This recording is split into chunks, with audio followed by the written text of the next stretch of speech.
Well, here we are again on a Friday morning and a second episode with Tracy Hansen, former LPGA player, and now still playing professional golf, but spending an enormous amount of time using golf as a platform to minister to others, college golfers, other professional golfers, people in the community like us that just love the game. Tracy, thanks for joining us again. You're welcome. It's always good to be with the Lynx family. Yeah, listen, thanks so much for all your insights last Friday.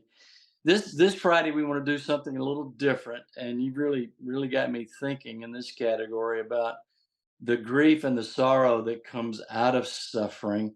And off camera, you shared some of these thoughts, and man, it just made so much sense. So talk to us a little bit um, about embracing grief and sorrow in the midst of suffering. Yeah. So again, this is a large topic, so we're just going to like skim the surface. One thing I just said off camera was that to make meaning and purpose out of suffering, the gateway is through sorrow and grief. And a lot of people, me included, we don't want to feel those feelings. We want to Mm. skip over the feelings and just get on to the next thing or just have things fixed. But in my own experience, in my own story, it doesn't work that way. God's given us all these emotions, and we don't make decisions out of emotions, but we need to be able to feel our emotions and live in our emotions and use them as data points as we continue to grow and walk with Jesus. So last week we talked about this question of why. So that's one way that we can approach suffering is like, why, God, why? And what that does is disconnect us from God and actually disconnects us from other people because it's our anger that we're living in. The second option to approaching suffering is through sorrow and grief. And sorrow is kind of the forerunner that then opens up our ability to grieve. And sorrow is feeling our emotions, feeling the pain, feeling the heartache, feeling the fear, the anger, the emptiness, the loneliness, the uh, despair, if you want Hmm. to say.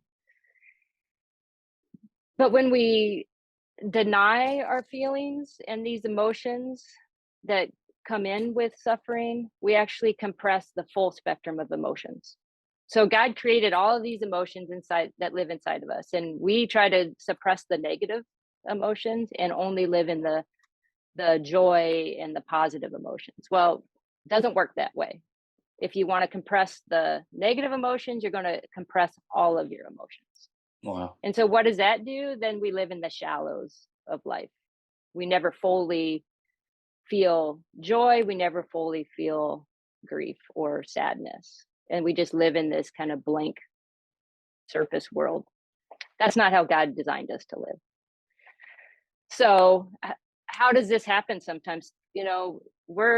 We often come into contact with over spiritualization when it comes to suffering because suffering doesn't feel good. It's uncomfortable. And when we are with other people who are suffering, it's uncomfortable for us. And so we tend to over spiritualize. That might look like, oh, God must needed your loved one in heaven.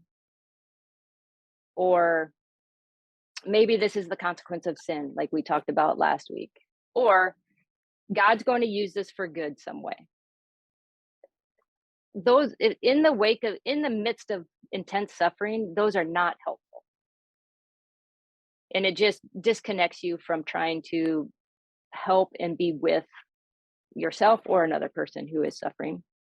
And so when we honor all of those emotions of pain, it opens the door to sorrow and grief, which is the fertile ground for suffering to help to lead us into further growth and a deeper relationship with God.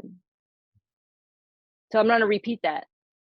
If we allow ourselves to enter into sorrow and grief, then it creates this fertile ground where suffering actually can help us grow spiritually, emotionally, physically, and deepen our relationship with God. So I have another book this week, and it's called The Wild Edge of Sorrow. Hmm. by Francis Weller.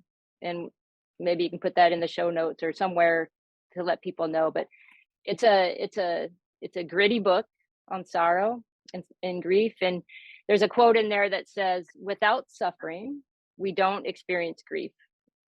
Without the experience of grief, we don't know the heart of compassion." That's important.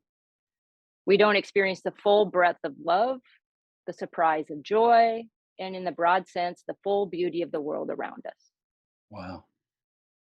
Yeah. So sorrow and grief really actually isn't about being sad and depressed. It's actually the gateway to opening ourselves into this beautiful world that involves the highs and lows and the hard and the good. And so, just to kind of wrap this up, again, we're just scratching the surface. And Right. Right. um, sorrow and grief allows our hearts to be open to love in the wake of suffering. So, how does it do that? How does it allow us to do that? It might be through, maybe you've lost somebody that you love, spouse, a friend, another family member, but it allows us to remember the sweet ways these people actually touched our lives through sorrow and grief. Sorrow and grief validate our suffering. It says that in our body, like, it's real, it is happening, and it hurts. So that could be through the loss of somebody else, or it could be a personal illness. It could be even in the ways that we feel shame and we feel unworthy, or the things that we haven't had. Sorrow and grief lead us from contempt to compassion, and from silence to being able to share with somebody that we trust. And sorrow and grief allows the hardest places of our hearts to actually soften Mm. so that we can enter into authentic vulnerability. So that's a Yeah. lot. No, that's a lot, but it's enough to get me and plenty of others who are viewing this to really stop and think, to pause, reflect, and allow themselves to embrace sorrow and grief that becomes, as you said, the doorway or the portal into a much more beautiful, wonderful, magnificent world that God's created us. So, well, thank you. Thank you again. I can't add anything to that. That's rich. Thank So you. thank you. And may the Lord continue to use you and bless you, open doors for the gospel for you. Um, not only through golf, obviously, but through all your studies, all your pursuits, everything that you're endeavoring to grow in, just to use you to minister to others. And we really appreciate your time. Thanks, Dennis. Okay, see you soon. All right. All right, to the Lynx family, there you have it. Tracy, not just being a golfer, but basically being a Christian counselor to all of us. I hope this really meant something to you, and we'll see you next Friday.